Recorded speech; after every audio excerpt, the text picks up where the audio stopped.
है अगर गुरुवर का सानिध्य पाना तो विद्यासागर.गुरु पर जरूर आना। नमस्तेभ्यः। ओम नमः सिद्धेभ्यः। अहिंसा परमो धर्म की आचार्य गुरुवर श्री कुंद कुंद भगवान की, आचार्य गुरुवर श्री ज्ञान सागर मुनि महाराज की, आचार्य गुरुवर श्री विद्यासागर जी महामुनि राज की, समस्त आचार्य संघ की जय।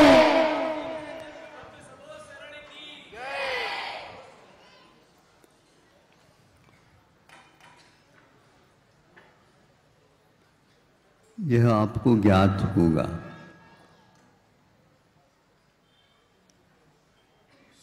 कि इससे किसी भी वस्तु से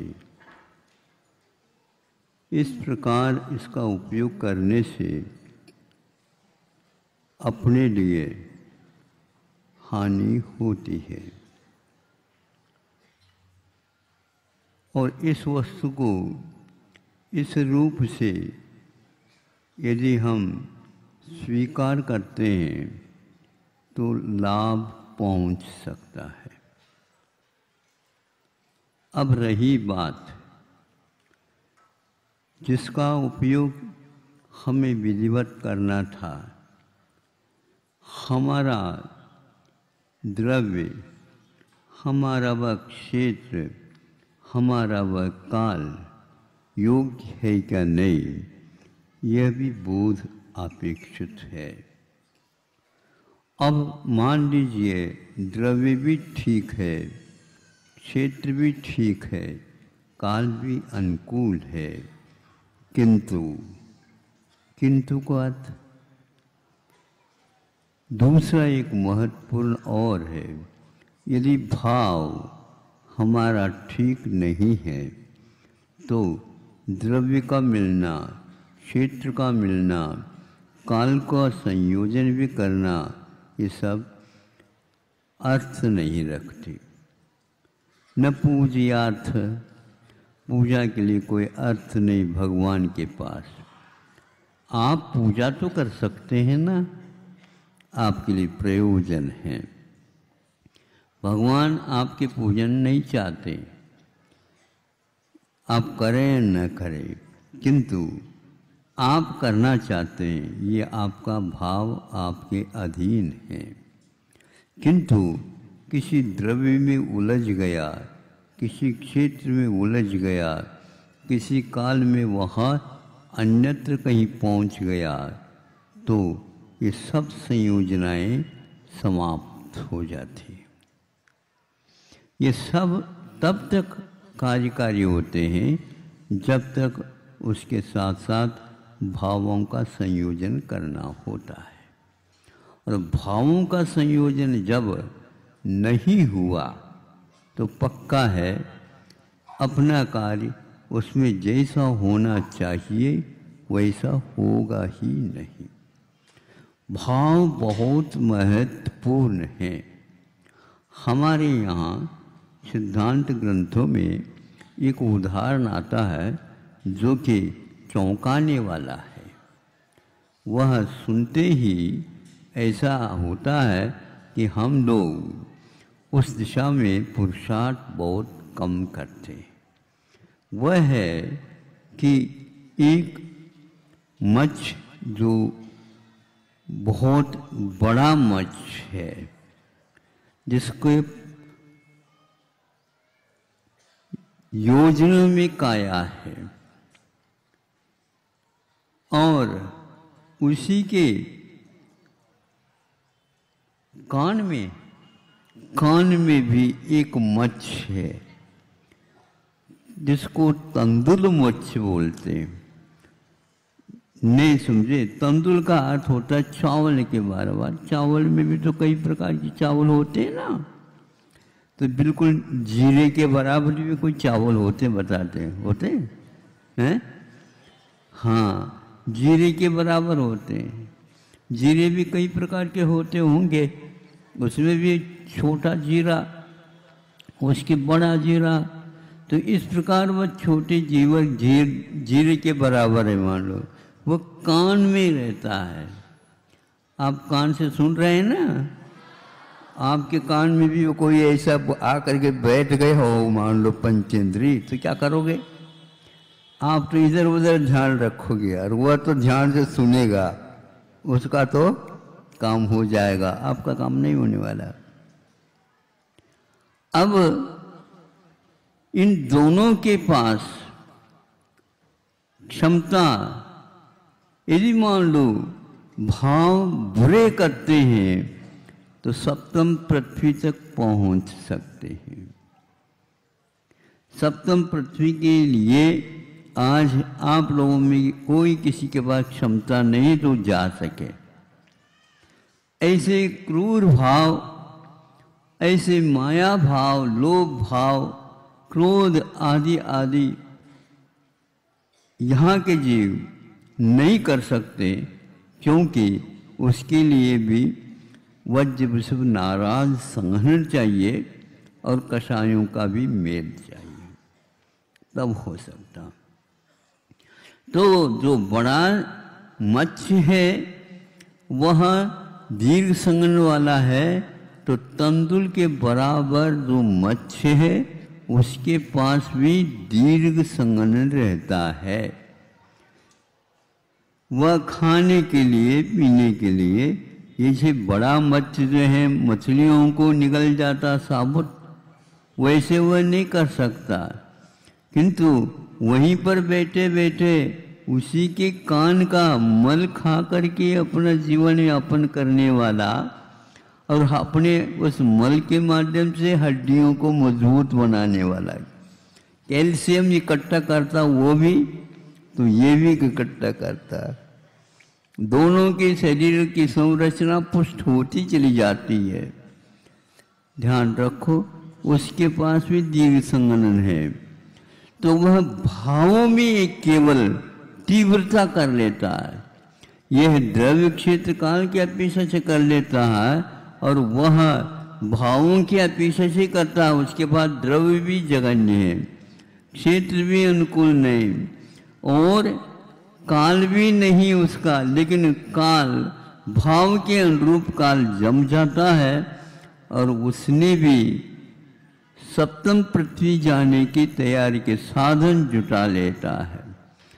बड़ा भी गया सप्तम पृथ्वी में और वह तंदुल मत्स्य भी गया सप्तम पृथ्वी में। पाप किसने किया था बताओ? बड़े ने तो किया था, लेकिन पाप के भाव तंदुल मत्स्य ने भी किए थे।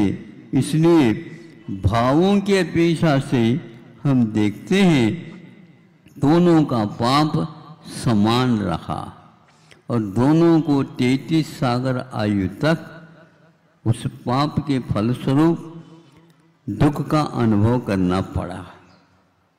अब चलिए वहीं पर उन दोनों के पास अच्छाई के बारे में क्या है, तो लिखा है कि दोनों पंचम गुणस्थानवर्ती हो सकते हैं, हो गए। उसके लिए श्रावक का व्रत आवश्यक होता। सम्यक दर्शन होने के उपरांत भी श्रावक के व्रत लेता है तो कर्म निद्रा होती है और गति सुधर सकती है, नहीं तो नहीं, छूट सकता है सम्यक दर्शन आदि, किंतु उसके साथ नहीं होगा ऐसा। तो वहाँ दोनों अच्छे काम कर जाते हैं।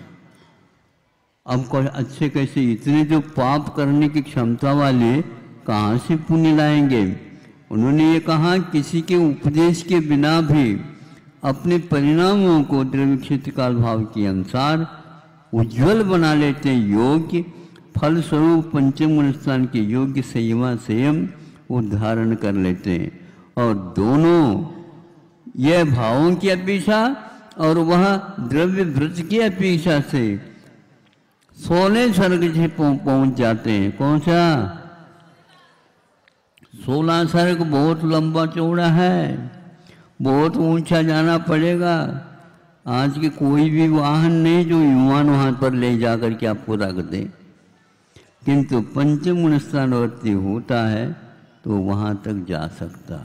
उसके साथ भी योग्यता भावों के साथ अपने शरीर संरचना की भी आवश्यकता है। अब समझ लो, जिन्होंने हिंसा की नहीं, हिंसा के भाव किए, और एक ने हिंसा के भाव के साथ हिंसा भी की है, दोनों को फल एक मिलेगा। एक ने किसी के ऊपर गोली चला दी और एक ने गोली चलाने की भाव कर दी, दोनों एक बार, दोनों को भी बंद कर दिया जाता है। कर्म एक ऐसा न्याय प्रदायक है जो किसी के प्रति पक्षपात नहीं करता। हाथ जोड़ करके उसके सामने खड़े हो जाए, हमारी प्रार्थना मंजूर हो जाए, ऐसे नहीं होगी। सुन रहे हो बच्चों? अध्ययन करो, अध्ययन। ऐसा नहीं आप कह दो शिक्षिका को कृपांक तो दे ही दो, नहीं समझे आपकी बड़ी कृपा होगी, 12वीं कक्षा से पार हो करके हम जा रहे हैं। उत्साह के साथ जाओ, क्योंकि आपके लिए मिल चुका। अब मांगते क्यों? बिना मांगे भी उनको नंबर तो, अंक तो देने ही होंगे, नहीं है तो आप दोबारा ये प्रार्थना कर सकते हैं, आप हमारे परीक्षा पत्र को दोबारा जांचिए। हमारा आत्मविश्वास कहता है इसमें इतने नंबर मिलना ही चाहिए और हम लेंगे, अधिकार है हमारा, क्योंकि हमारे पास लिखा हुआ है। हाँ, तो जब जांच कर दिया जाता है तो नंबर पक्षपात के कारण कम दिए गए थे। अब पक्षपात क्या होता आप ही देख लो, बहुत कठिन होता, इसलिए वह नंबर है किंतु उसे दिया नहीं था, लिया जा सकता, लेकिन डांट टपट के कारण कभी कभी मान लो वह दे भी सकता ज़्यादा, वो भी अन्याय है। क्योंकि दूसरे के नंबर मान लो कम हो गए तो वह प्रथम श्रेणी में नहीं आ सकेगा। उसका विश्वास था उसको कि मैं तो अवश्य ही प्रथम श्रेणी में आऊँगा, लेकिन आप लोगों ने धमकी दे करके नंबर ज़्यादा ले लिए और करुणा आ गई उनको, वो डर गया होगा, नंबर दे दिया।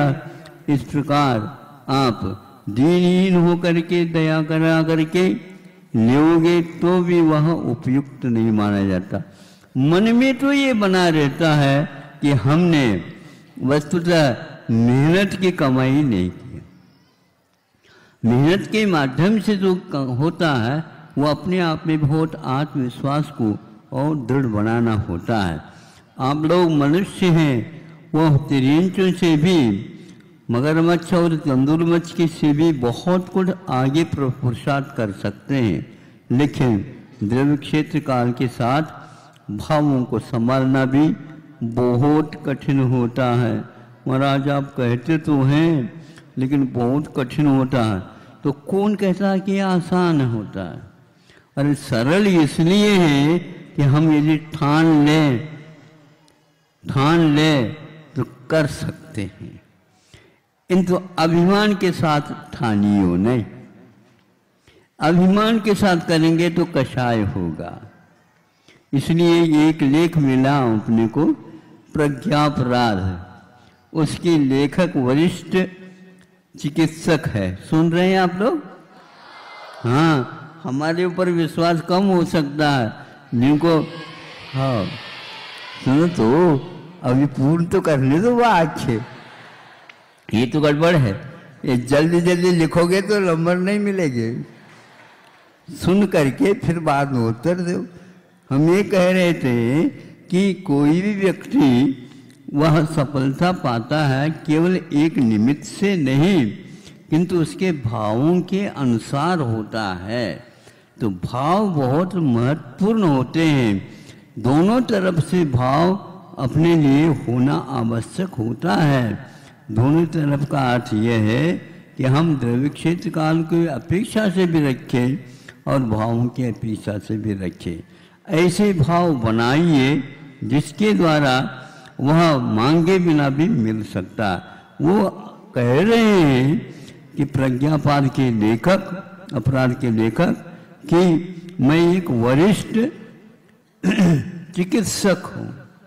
इस लेख का लेखक वरिष्ठ चिकित्सक हैं और दिल्ली में जो चिकित्सा के जो एक स्थान बना हुआ है उसके भी वे अध्यक्ष हैं।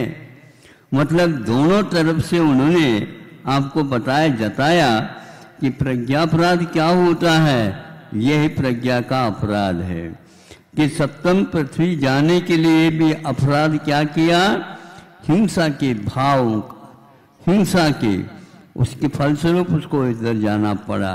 ये प्रज्ञापराध माना जाता। उसके बिना भी जीवन यापन किया जा सकता था लेकिन नहीं किया और यहाँ से वहाँ तक पहुँच गए ऊपर 16 स्वर्ग तक। उसमें क्या किया, उसमें तो तंदुरुमच्छी ने कुछ भी नहीं किया था। दोनों ने भाव पवित्र करके संयम को धारण करने के कारण वह अंतिम क्षण में 16 स्वर्ग के पात्र बन गए। इससे स्पष्ट होता है कि हम करने योग्य भाव यदि करेंगे अवश्य हमारा हित निश्चित है। और यह भी इतना ही निश्चित है, यदि हम उपेक्षा करते हैं, आलस करते हैं अथवा अज्ञान में आ जाते हैं, मोह में आ जाते हैं, शोभ में आ जाते हैं, तो हम गलत कर रहे हैं अपने जीवन के प्रति। इसलिए जो व्यक्ति कषाय करता है उसको कषाय का फल अवश्य मिलेगा और जो कषाय को जीतता है तो महावीर भगवान बनने में देर नहीं लगाता। इसलिए अभी तो हम महावीर भगवान को अपने आदर्श बनाएं, वह वीतरागी संतों को हम आदर्श बनाएं और उनके कर्म के अनुसार चलने का भाव करें, पुरुषार्थ करें और उनकी प्रशंसा स्तुति हमेशा करते रहें। जब तक हमें सफलता न मिले तब तक वे आदर्श पुरुष हमारी नज़र से ओझल न हो। इन्हीं भावनाओं के साथ अहिंसा परमो।